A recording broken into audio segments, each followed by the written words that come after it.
You know, it's kind of funny. I do a lot of I do a lot of these game design talks, and I get asked a lot of questions like, "Swim, how would you make so and so viable?" Or what's the problem with this archetype or that archetype?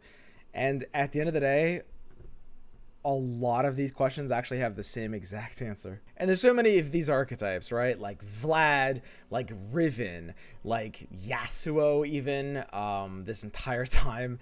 Then there's like Deep with Nautilus, there's Lux decks, and you've even got some new cards like Arel the Tracker and Shyvana as well. And these are just some examples of basically everything this video is going to be talking about is going to cover why all of these strategies do not work. And I mean, you probably guessed it already. The simple answer is that they lack a finisher. They don't have a way to really close out the game. And it's something I've touched on before, but when we talk deeper about it, there's actually a lot of specific criteria that a finisher needs for, Legends of Runeterra to actually make it viable in any sort of semi-competitive environment. So first off, let's actually start by talking about some of these specific cards, because a lot of these archetypes have, cards that are meant to be finishers. So, what's wrong with them and why don't they work? Well, let's go ahead and look through the card list. There's one thing that, I've mentioned, which is that for a card that costs 6 or more mana to be viable, it needs to reliably be able to either end the game or stop the opponent from ending the game in, a pretty significant way. And we can see that pattern if we go through cards that cost 6 mana or more, with Alpha Wildclaw, which can end the game, Atrocity, which can end the game, Cytheria, which in the decks that she's running can end the game. And when you look at a lot of these cards, most of them, pretty much all of them that have no ability to end the game or stop the opponent from ending the game, are just non-viable. Horns actually has seen some niche play in the past, and that's because it can end the game when you give it Overwhelm. Harsh Winds is a great card because, of course, it can stop the opponent from ending the game and does so pretty reliably. There are definitely a couple of cards that could be considered exceptions to this. Like if we go down, there's Eclipse Dragon, which, is seeing play in like Targon Demacia decks in some cases, and it doesn't as directly end the game. There's a couple of cards that fit into some, out value, kind of out grinds, and don't end the game on the spot, but instead they sort of threaten to end the game one turn later, but you'll see this being true almost universally. And the reason this is a bit of an issue is because, I mean, as you might have been able to see from us scrolling down all this way, there are a lot of units and spells. I mean, a lot of the card pool is these expensive cards, and a lot of these archetypes are sort of, in theory, trying to rely on some expensive card to top end that archetype. But if the card that the archetype is relying on isn't able to close out the game in any sort of effective way, then the entire archetype will just simply not make sense. We can see this in, some of the other decks. Like, for example, when we look at Deep decks have actually made sense. There were like semi-competitive for a point in time. They were really popular when Bilgewater came out. But the biggest problem is that, we lack a coherent way to end the game. Now, this is where you're going to say, well, Swim, what about Atrocity? Because we've got Nautilus Atrocity. And it is true that, we do run Atrocity in that deck. Usually good versions of Deep should be running Atrocity. But the only problem is you're kind of playing a different Shadow Isles deck with extra steps at that point. Nautilus is not worth it as an Atrocity to like jump through all those hoops just to get an Atrocity target out of it. Doesn't really do quite enough to make sense in any sort of competitive environment. There's just better ways of running Atrocity. So Deep is kind of forced into a playstyle that doesn't really make sense for it. We've also seen the same thing happen to Yasuo, by the way, where, some of the closest Yasuo has been to being competitive is when it pairs with Swain and some of like the Swain Leviathan Yasuo variants. But again, you have the same exact problem where it's not really a Yasuo deck at that point. It's just the Swain Leviathan deck, right? And you can use Yasuo in that deck, but it's going to be carried by this package and these cards, and we're not even really getting much value out of the Ionia cards at that point. And there's actually a bunch of cards that seem in theory like they should be pretty solid, but in reality, they don't hit this criteria, and therefore we end up, as a community, often overestimating these cards. They just don't work really well in practice, right? Like, good examples of this are pretty much going to be cards like Sheriff Lariat Rose. This card actually seemed pretty cool when it first got previewed way back in the day. It was like sort of like a Cytheria. It's got good stats, and you can kind of like force the board exchanges in a great way, but it's never seen, you know, real play, and that's just because it doesn't have the ability to really close the game in any way at all, right? Cards like, for example, you know, a good example is also some of the Plaza Guardian, Scuttlegeist, and Arbiter of the Peak. These cards, of course, you know, they don't cost a ton of mana, but when they come out, you know, later than turn 6, and you're never going to discount these, you're not really going to be playing these before turn 6. The problem with these cards is they don't really end the game. You're just kind of cheating mana efficient stats at that point of the game, which doesn't really do anything if it doesn't have a solid chance of ending the game. You know, just something that's more unfair than just stats. All right, so what criteria does a finisher actually need to be competitive then, right? Because I say it needs to be able to end the game. What does that mean? So I've broken it down into 3 criteria for what a finisher needs in Legends of Runeterra to be able to make an archetype viable. The first of which is that it needs to be able to open attack on the final turn. There's a lot of cards that force you to develop into the final turn as opposed to open attacking. And there are 1 or 2 exceptions to this. But for example, something that is a finisher that sort of boasts forced development is cards like, for example, Pack Mentality, Give It All a little bit. And this is why Give It All is like, it's very close to being on the level, but still often if we want to use this on the finishing turn, we are forced to pre-develop it into our attack. And several cards like that. Now you'll notice that this is actually alluding to a bit of an issue with Riven's ability to finish out games reliably. A lot of her value is off of, well, it's supposed to be off of her level up, which is a big blade, but it gives, you know, damage, overwhelm, quick attack, which we can sometimes use to push for lethal. But the way she works, there's a decent amount of the games that she'll level up off of getting the attack token, and then you can play the blade before you attack. But in competitive Legends of Runeterra, again, when I say competitive, I don't really mean like tournaments necessarily. I just mean like gold or higher. Like anything that's trying to be like a tier 2 or maybe even some tier 3 decks, something that's just supposed to be viable. It doesn't really work to have a finisher that you have to often play into the final turn of the game, something that is very difficult to set up beforehand. Basilisk Bloodseeker is another example of this, where it has decent finisher potential. This is, you know, meant for the Vlad archetype, but we often have to just develop this into the final turn of the game, spend all of our mana, and, you know, that's a huge problem. We need flexibility. We need a finisher that allows us to either develop into the final turn or open attack on the final turn if we need to. The only exception to this is if it has some inherently undisruptible ability, like, for example, Feel the Rush.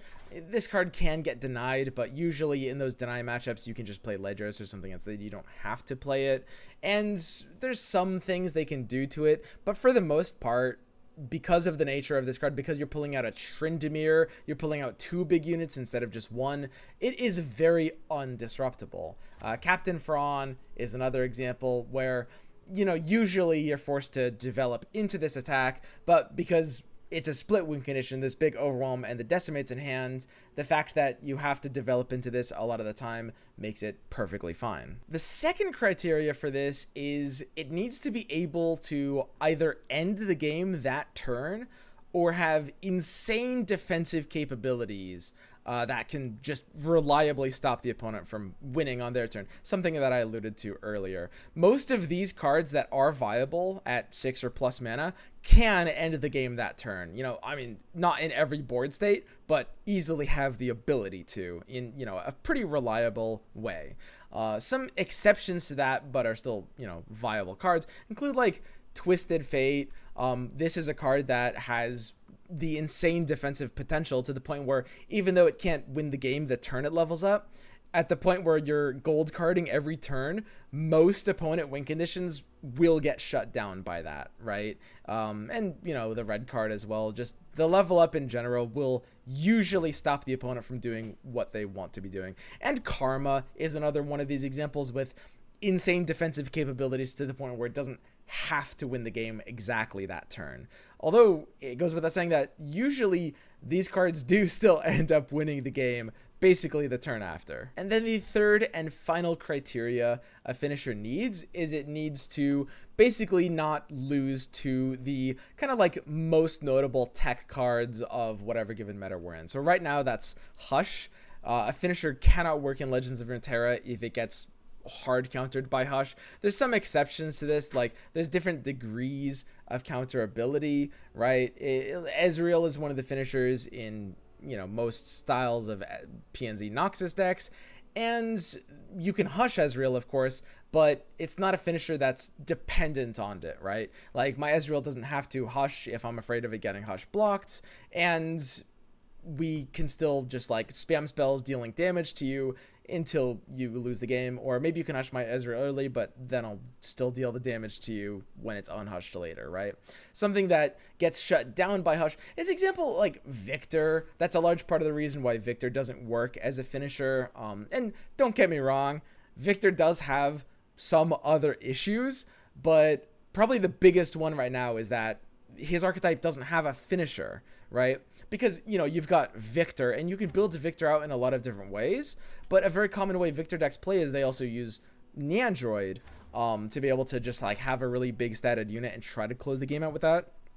But currently, like, even if there was a little bit less Hush in the metagame, and there's a lot of Hush in the metagame, even if there was a bit less, you still just wouldn't be able to make this work reliably at all with any sort of like reasonable presence of Hush in the metagame. In the past, we've had Deny kind of represent this. Definitely not so much the case right now. There's finishers that are deniable, that are fine as finishers, mostly just the huge ones, Field Rush and Harrowing. But this one's going to shift a little bit from meta to meta. Incredibly important to note that this is holding a lot of finishers back. Now, two additional things that I want to note. You can win the game off of stats. I've mentioned that stats are, you know, unit stats, attack and health, are really useful in earlier stages in the game, and as I mentioned, they start to get kind of useless after turn 6 when it's all about just finishing the game. There are ways to make stats useful, in particular kind of trying to give them one of a few different keywords, those being elusive or overwhelm, or in some cases fearsome, right? Fearsome decks, because fearsome only works if your entire board is fearsome, basically, which is either fearsome decks or sometimes a Cythria attack. Apart from those cases, unit stats are basically irrelevant. You could also argue atrocity. I mean, sometimes you need a high attack unit for atrocity, but apart from that, stats just don't really do anything after a certain point in the game, except in some kinds of like specific outgrind mirrors. Targon Demacia mirror match is an example of that. This is actually something that's, I mean, really important to understand and internalize, because this is why so many cards that look good are bad. I mean, I mentioned Plaza Guardian and you know, Arbiter of the Peak. They looked pretty good at the time, but there's a lot of cards that feel like they should at least have a good enough stat value and a sweet effect on top of that. Cards like Chief Mechanist Zevi, right? I mean, this can potentially be a draw to every turn, and it's got decent stats in a game like Hearthstone, or at least when I played Hearthstone. Something like this might make sense, but it just doesn't in Runeterra. The same is true for Auroch Glinthorn. It sort of pretends that it has a way to close out the game, and we can definitely imagine with some more support, this card could maybe close out the game, but you're still going to have a problem with chump blockers on the opponent's side, like 1 health units. You'll still have to, you know, go through them in some way. And there's just not the support this card needs to be able to reliably give the opponent a damaged board before your attack, right? And given that, the stats become useless. Another thing is like Minotaur Reckoner. Where's Reckoner? Did I miss it? Minotaur Reckoner is another card that it just like, it looks so good. This card actually, like, when the game first came out, a lot of people thought Minotaur Reckoner was solid. I was actually experimenting running it in some like non-Yasuo decks. I tried a few like weird Noxus concepts that were running Reckoner, because, you know, it's just got good stats and a pretty free ability on top of that. It's really hard to remove as a threat. The only problem is the stats just don't matter that much at that point in the game. Without a keyword that's going to make the stats matter, your 6+ mana card needs to be able to end the game or stop the opponent from doing that. And Minotaur Reckoner just can't reliably do either of those. Now, of course, there's some units that have big stats that do see play, but they don't see play really because of their stats. Like, for example, Eclipse Dragon, you play him in decks. Sometimes it's like a crazy outgrind, but often he's played in ASOL decks so that you have the flexibility of sometimes cheating out ASOL 2 turns early, which can be game winning. So it's a card that has high stat value, but you're not really playing him for stats in a lot of cases. Mostly it's the flexibility of these two effects that makes this card good. Then we've got, ASOL himself as well is another card that kind of looks like it might be just a high stat card. But of course, the reason ASOL sees play is because when you're in that late game state, when ASOL levels up, it does basically win the game on the spot. Unless the opponent has sometimes they have 1 or 2 actions to win the game after ASOL levels up, but even that's pretty rare. And then the last thing that I should note when talking about, the things a finisher needs is that for a deck to be competitive in Legends of Runeterra, for it to make sense as a concept, for it to be anywhere decent on a tier list at all, it needs to have multiple finishers, basically always. You actually can't really rely on just one finisher. And when we look at, how a tier list looks in Legends of Runeterra, basically every deck has 2 or 3 different, pretty distinctly different win conditions, right? At the very least, non-aggro decks, but even aggro decks do. Ezreal, we've got, mostly this is split up into a leveled up Ezreal or a Pharaon coming down. Fiora Shen has either, the Fiora win condition or Bright Steel formation being big. We've got, Pool Scouts obviously has the split win conditions of the different champions. And this is actually why Lee Zoe got much better as a deck once Zoe got added to the game. The biggest thing holding Lee Sin back after it got nerfed was the fact that it only really had that one main win condition. You could build around it pretty reliably, but it was just not as good of a deck. Zoe actually gives you an alternate win con now, right? So basically every semi-competitive deck in Runeterra, tier 2 or higher, maybe even tier 3 or higher, needs to have at least 2 pretty distinctly different win conditions. So this is exactly why most of these archetypes don't really work. This is exactly why when we see Mountain Scryer, the Targon Invoke Allegiance full Invoke archetype, the best versions of that, they splash Shadow Isles for Atrocity. Just this one card, Atrocity. Because, that deck has some ability to outgrind sometimes, but you do just need a way to end the game, right? And so people have tried a lot of different splashes with that. There's a lot of cool concepts floating out there, but the Atrocity version is king because you just need an end game button, right? Which Mono Targon doesn't really have great access to otherwise. Sometimes you can run ASOL, but usually Atrocity and ASOL versions end up being a little bit different. This is also why Taric is probably best with Noxus concepts. I don't even necessarily mean my Draven Taric deck that was kind of like a meme deck. That deck was not great, but to make Taric the most competitively viable, you kind of need to make him with Noxus. And we've seen that at the start of the patch, the Taric deck that had the highest win rate was Taric sort of semi-aggro with Noxus. And the reason for that is because you need to be able to clone Might. I mean, Taric himself is not a win condition, right? It's just big dumb stats. It's more big dumb stats that don't do anything. But when you clone Might and give it on another unit that also maybe has big dumb stats from being buffed before, when you give both of your attackers Might, suddenly you have a way to end the game with this card. And we can look at some of the cards I was talking about before, some of the archetypes that aren't really viable, and just now that we've kind of understand what a finisher needs, what these archetypes and what these cards lack, right? So I mentioned Vlad. Vlad is a pretty bizarre archetype. Now you might say, well, Swim, my Vlad deck runs Might in it, just kind of like what you were saying about Might being a finisher. And I can tell you right now, the best Vlad decks, since the history of time, the best of Vlad decks have always run Might. Might is core in Vlad. The only problem with that is kind of the same problem as the Yasuo Swain thing I mentioned and the Deep Atrocity thing I mentioned, which is that Vlad as an archetype can't really use Might as well as it would want, right? Now, you can have a really big unit Scarthane Stefan or the Unscarred Reaver, sometimes these can get really big and you can mite them, but A, that has the problem of like sometimes auto losing to Hush, which I mentioned in kind of like, you know, one of the criteria finisher needs right now.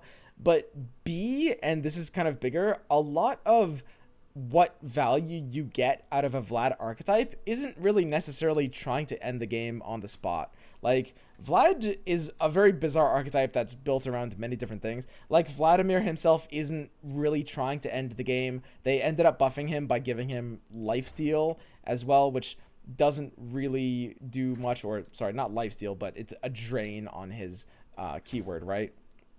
And then they gave Basilisk, which I already mentioned the issue with it. You know, there's a couple of issues with this card, but mostly we need to pre-develop it into the, you know, the win if we're attacking on like 7, or if we want to play it on 9 or something like that. That's just a little bit too common, and we can't be forced to develop there unless we have real invulnerability, right? So that's kind of the biggest issue with Vlad. And even like Scar Grounds is a Vlad synergy card that isn't really trying to play for like the big might blowout win condition. You've got a lot of these like slow grindy value cards, but the only way of actually ending the game is to not really try to build around these cards and instead just use might. So the archetype doesn't make that much sense. Now, Vlad, because the archetype is all over the place, it's a little hard to imagine, I guess, like what would make sense as a finisher. But for example, like Scargrounds probably could have been the finisher the archetype needed, with some kind of tweak, right?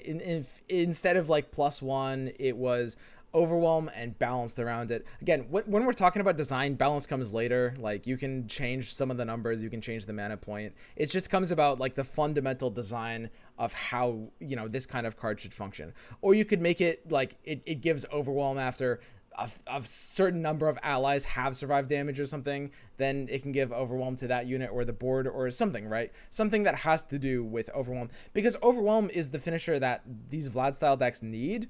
But the problem is, like, Might doesn't play at the speed that these Vlad decks are playing, right? Because they're a lot more about trying to play for a grindier game, right? Then we've got Lux, right? So, you know, what's the issue with Lux? Lux, as mentioned, I mean, she doesn't really do a lot to the outcome of the game. Lux has probably been the closest to competitive out of all of these archetypes that I've named. There was, like, a small period of time where she might have been tier 1 right after Bilgewater came out. There was like Lux Karma, which was arguably tier 1 for a couple of weeks, but that had pretty much nothing to do with that deck and everything to do with the fact that there was just no better way to abuse the 4-attack Grizzled Ranger and the 4-attack Badger Bear at the time. That was the best deck to abuse that with. So I mean, I personally wouldn't count that. Man, who here remembers 4-attack Grizzled Ranger and 4-attack Badger Bear? That was good times. Yeah, great stuff.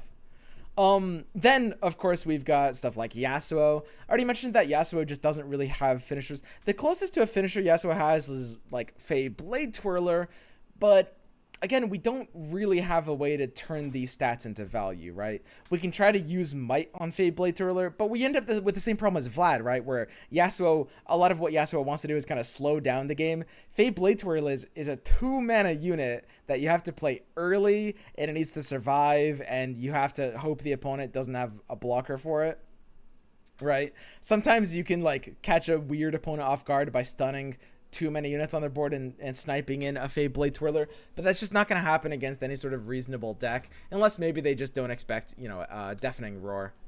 Deafening?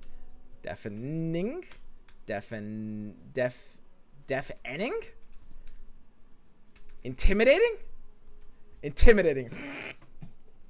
Sorry, Deafening Roar. I'm thinking of another card game. Now, I mean, it might kind of seem like when Yasuo or Lux, when these cards level up, it seems like they can sometimes have huge impacts on the outcome of the game. But the problem is that mostly they just kill off some units on the board and don't finish the game, right? Against a lot of decks in Legends of Runeterra, if you level your champion and like kill off several units on their board, if you can't end the game, and usually they'll still have some chump blockers, or maybe they'll be playing spells on you while you're doing this. If you can't end the game while you're doing that, if they get to survive for an extra turn, then you will often lose to the strategy unless they're playing an unrefined deck or unless they drew really poorly. Then we've got Riven. Now, some of you guys are going to say, Swim, Riven's kind of more of an aggro card than anything else. And so it's, you know, it's more all right that she can't necessarily reliably end the game herself. And I could definitely see an argument for that. In that case, like, she is mostly just getting overshadowed by Draven, which is also very true. But I mean, the way she plays out, she wants to, level up and punch through. She kind of like plays more like a maybe semi-aggro, semi-mid-range card, right? Like when you're using combat tricks, when you're giving things quick attack, you're not really playing for the aggro condition as much, right? Even like plus attack, I know it might seem kind of weird, but plus attack is about as good for aggro as it is for mid-range. Like almost no aggro deck actually uses like a plus attack trick unless it's something that already has overwhelm on it. You're just not going to get enough value out of it. Or I mean, you can also like trick to trade a combat in a mid-range deck. So Riven is a card that, as I mentioned before, her level up being at slow speed is probably the single biggest thing holding her back. Or sorry, the Blade of the Exile being at slow speed. If this was gem speed, and I mean, it could probably give +3 attack instead of +2. If there was more of an incentive for leveling her, then she would make quite a bit more sense as a card. It's still something that gets counterable by many different things in the meta. Like, she's still not going to be super competitive overnight, but she'd at least be maybe hitting, low spots on a tier list. And then finally, I mentioned Shyvana, which Shyvana's not a bad card. She has stats, she comes in on turn 4. You can run a Shyvana deck with like Asol and try to use Asol as your finisher, but if you're just trying to build a Dragons deck on their own, outside of Asol, Dragons as an archetype doesn't really have a finisher, right? It's just a bunch of big dumb stat units, as mentioned before. A lot of these are just like big dumb stats, right? And there's just not going to be many ways to close out the game. So you can run Asol with it, and Asol can kind of be a finisher, but at that point, you should just be running invokes, because Asol is much more of an invoke card than a dragon card, even though he does have the dragon keyword. So it's the same exact issue that Shyvana has. It's all of these archetypes just kind of lack a real way to close out the game that's at least cohesive with the nature of the archetype. Now, something that's very arguable is, at a certain point, it's not necessarily a bad thing. Like, not every single archetype needs to be viable, for sure. And there's nothing wrong with having some archetypes that are, good for kind of like new players, like big dumb unit style archetypes that are maybe solid at lower ranks, but will start to fall off when you get to higher ranks. That's perfectly fine. But I guess what I'm saying in this video is that there's probably a few too many. You definitely don't need this many archetypes that have the same problem of just kind of not really being able to close out game through meta threats like Hush, right? Because at a certain point it does limit diversity. There's so many cool things that people want to play that might just feel like are just short of making sense. Like, a lot of these cards can't even hit 50% win rates. In some cases, most of them are like 51 at highest. So that's basically it. This is my video on how to get any archetype working in Legends of Runeterra. Almost all the aforementioned archetypes, you'd only need to add one specific kind of finisher, as long as it was a solid card that, wasn't incredibly disruptible to, many effects. You'd be able to have a working finisher and therefore a working archetype. And that's, I think, an approach that I'd like to see the developers take a little bit more in this game, because we've seen a lot of, buffs to these archetypes. We've seen, in this case, many different ways of like trying to make Vlad a little bit better, trying to make Yasuo decks a little bit better. They've buffed these archetypes like half a dozen times each, if we're counting like a bunch of little things, plus like adding some new cards that support them. And it's just not going to mean anything unless the archetype has a functional finisher. So that's it. That's all I got for this video. Hope you guys learned something. See ya.